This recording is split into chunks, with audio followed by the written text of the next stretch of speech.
So you have to catch my breath.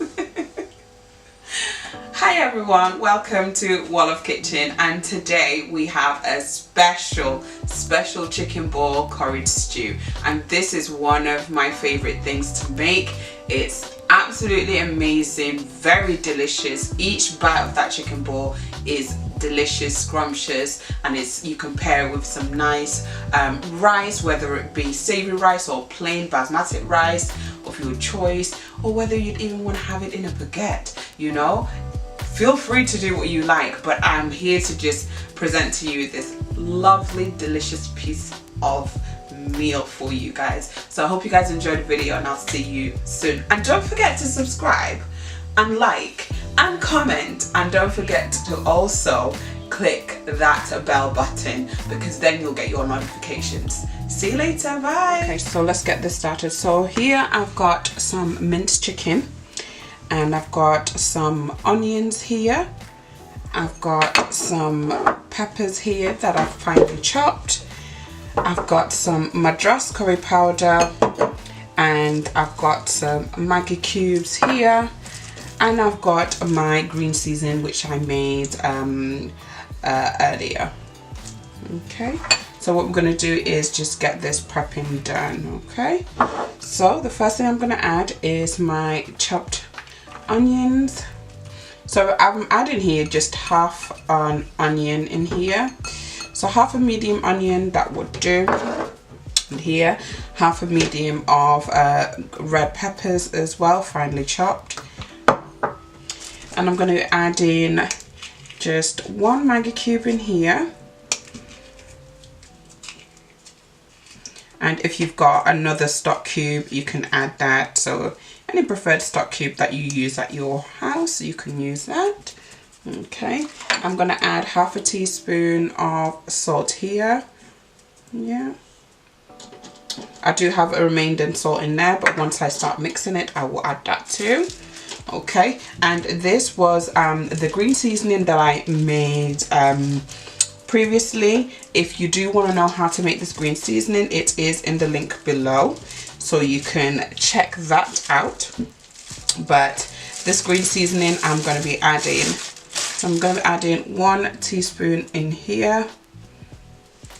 I'm going to be adding, so I'm going to add 1.5 teaspoon. I think that should be enough. So 1.5 teaspoon in there, and I'm going to be adding the madras curry powder as well, and I'm going to be adding 1 tablespoon of madras curry powder. There you go. And we're going to get to mixing it. So I'm going to firstly mix it with my spoon, and then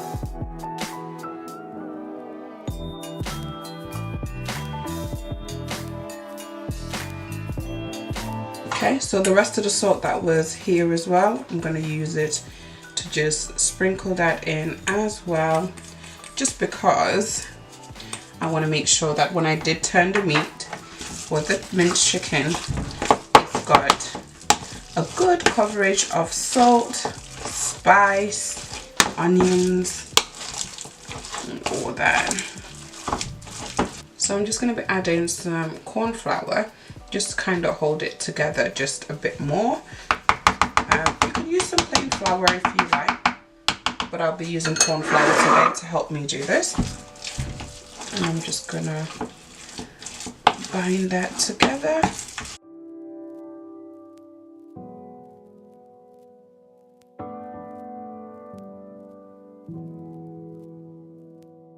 Add in some olive oil. So I've kind of just made like a little hole in the middle. I'm just gonna add some olive oil, and this is just to help me mold my chicken balls together. This is how we do it back home. Well, this is how I was taught. So I'm just gonna kind of drench my hand in oil here, just a little bit, just to cover it. So the size is entirely up to you what sort of size you want to do it, but these are the sizes that I'm going to be doing it today.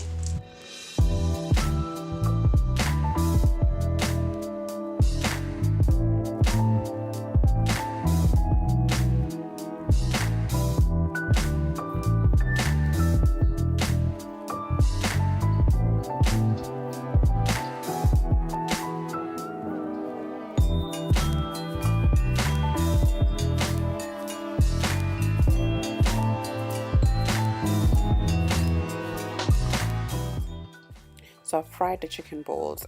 It's not thoroughly cooked, but it's just got a bit of a fry coating at the top of it, and I just fried it in sunflower oil, and it had bay leaf there and some pimento seeds. So I'm just going to take this now and just leave it to just drain the oil whilst we do our potatoes. So here's got the potatoes and sweet potatoes, and what I'm doing here, I'm just gonna fry it to just get it nice and golden brown, and then remove it as well before we start making our rich stock. With this meal, or with Gambian cooking, is all about making our own stock from scratch. So here I've got small onions and some spring onions that I blended.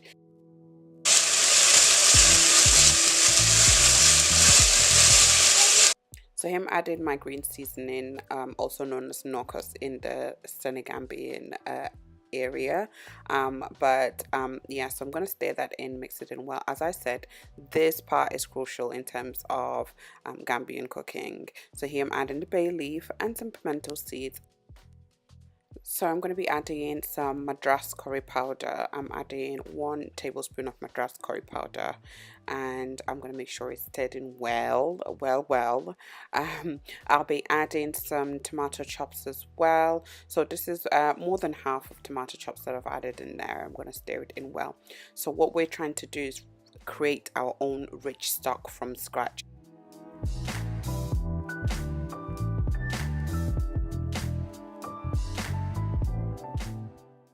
So let me just explain this part. This part is called fricassé, and what this means is getting the onions and the tomatoes to caramelize, and this is crucial in our cooking, in Gambian cooking. And what you're trying to do is get it nice and caramelized to the point that it's a stock, and you don't want to have to taste the grains or the crunch of the onions, should I say.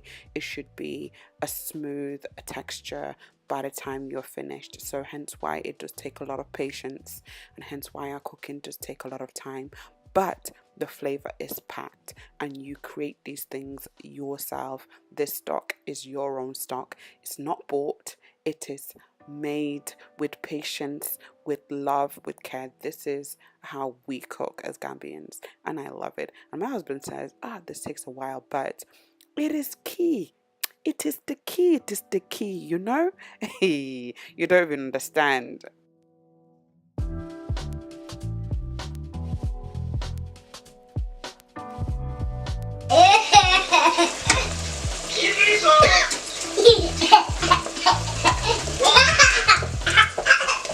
So here I'm adding a little bit of water, and this will help to remove all of the ingredients that stuck onto the bottom of the pan. And we're slowly creating our rich stock, slowly but surely. Patience, because this is worth it. Definitely 100% worth it.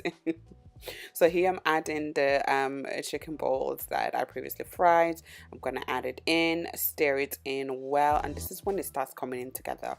By now you can start smelling the flavors. Here I'm adding some coconut cream. So I'm having 2 tablespoons of coconut cream. You can add some coconut milk as well, but this just gives it a next dimension, step up, you know.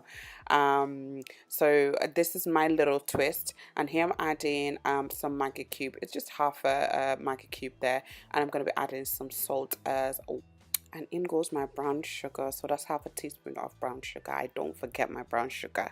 Okay, so now I'm adding some hot boiling water just to cover all my ingredients, and then I'm going to be mixing it, and I'm going to do a taste test just to make sure that everything is nice and balanced and exactly how I want it to taste like.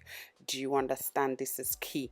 So I'll be adding my potatoes and sweet potatoes that I fried, and stir that in, and don't forget to pop that Scotch Bonnet in. So we're going to slow cook for about 30 minutes because these ingredients, they will cook very quickly. We've already pre-cooked most of them. So our chicken ball curry stew is done and ready, and just look at how beautiful this is. So I'm going to dig right in, get that mixed in. Ooh.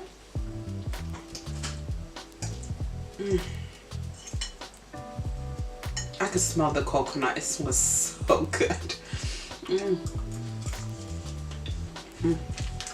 And then you can taste the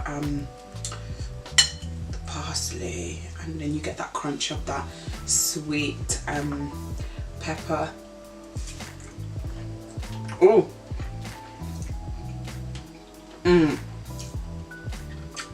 Okay. Okay.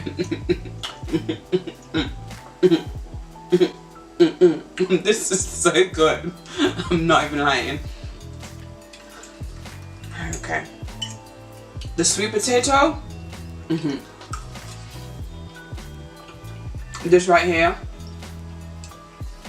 We just need to try it. Everybody needs to try it. Definitely try this and let me know what you think.